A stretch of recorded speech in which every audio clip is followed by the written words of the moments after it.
In the meantime, why cut controllers when there is so much other stuff to cut? To hear travel expert Mark Murphy tell it, the president was offered broad discretion to cut anywhere he saw fit. So why did he choose the cuts that are now just creating fits? Mark, bottom line, they are creating fits. Correct. And I don't see it easing anytime soon. And the public's disgusted by it. They're going to get more disgusted by it because if this continues on, come summer, when the busy travel season hits, people are going to choose not to travel. I don't know what the president's thinking. We've heard from Congress. They're giving him discretion. So take the discretion, take it to the FAA, and tell them it's a 4% cut. You are going back to what? 2010 levels. What business hasn't had to go back to some previous level? And we're talking about 4%. So if 4% is getting cut, yet 40% of planes have the chance to be canceled or delayed, something doesn't smell right.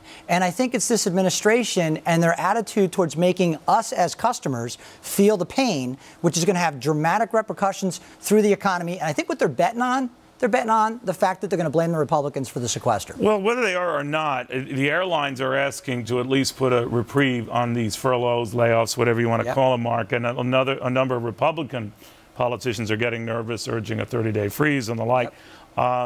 Where do you think this is going? What summer are we looking at?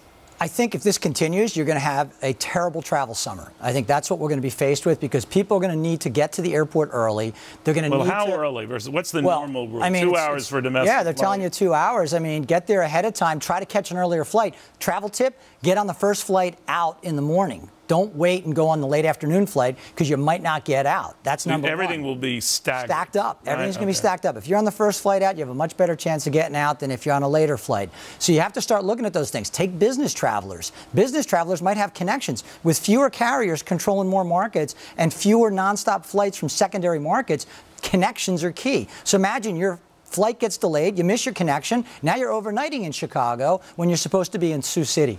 Man, oh man. Mark Murphy, thank you very much. In the meantime, great Scott. Rick can't take